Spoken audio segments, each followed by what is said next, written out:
Здравствуйте, дорогие туркменистанцы. Салам, хурматуллах. Мы находимся на острове Мальта. Здесь проходит Совет министров ОБСЕ. Ну и Туркменистан тоже, вот, якобы он такой теперь более современный. Сюда приехала замминистра иностранных дел Мехри Бяшимова. Ну же, о чем она могла сказать? Она могла сказать, что у нас все прекрасно, что у нас все виды свободы у нас есть. Вот, пожалуйста, выезжайте, приезжайте. Так, все хорошо, все прекрасно. Белые дома, белые машины никто не видит. Так? Никто ничего не жалуется, все хорошо. Тогда что делают эти люди возле мусорных ящиков? Я спрашиваю у засранца, у Сердара засранца, у Харамдага, у Миллипидера я спрашиваю, а? Они что делают возле этих мусорных ящиков? Почему народ так угнетаем? Почему эта кровь идет? Почему народ не может свободно выехать, свободно въехать? Почему такие мизерные зарплаты? Почему у тебя существует черный рынок доллара и почему есть другой? Почему официальный есть еще? Для чего это делается? Для того, чтобы наедались вы, ваш этот сраный тухум, так, и ваши, значит, родственники кто? Вы хотите сказать, что у нас есть свободы? Почему я Илим Мердыев, который раньше был министром Министерства национальной безопасности, потом возглавил военную академию, сегодня он занимается вопросами, создан такой комитет по кибербезопасности, сотрудничает с китайцами, выпустили 500 значит, бесплатных VPN для прослушки, полностью прослушать, даже никто не может снять копию на ИМО. До такой степени сейчас под контролем весь Туркменистан. Харамдак, а что ты обосрался-то, я не пойму. Ты чего бздишь, Миллипидер? А, боишься народа? Ну вот теперь у тебя же нашлись холопы, говорят, что ты плохой, а твой засранец, сын, он хороший. Но эта игра не пройдет. Я Илим Мердыев, я тебе то же самое говорю. Ты собрал вот эти вот 40 человек. 4 человека задержаны.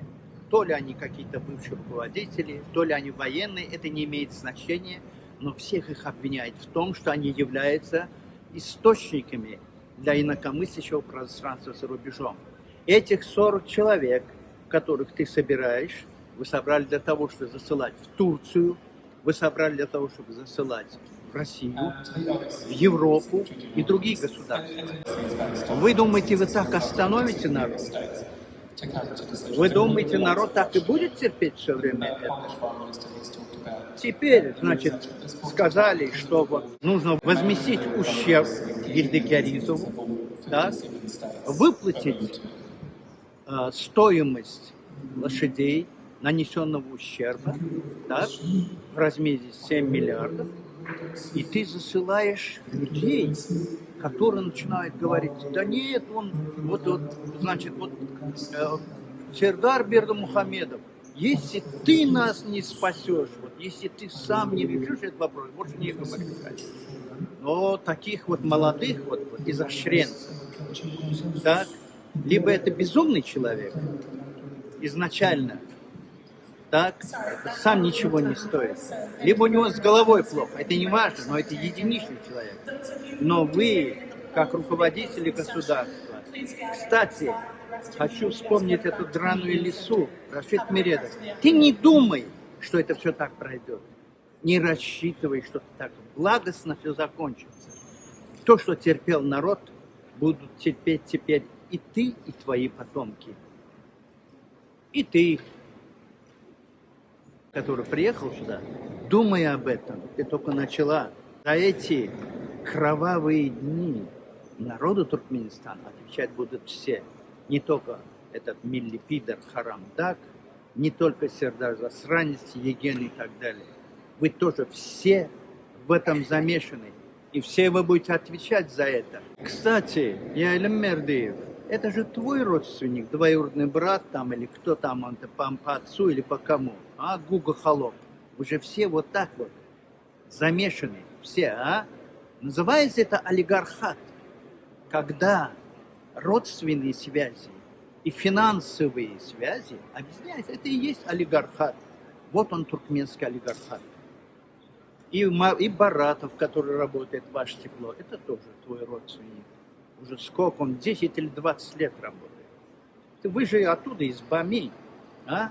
Не знаю, Гумуровы или кто.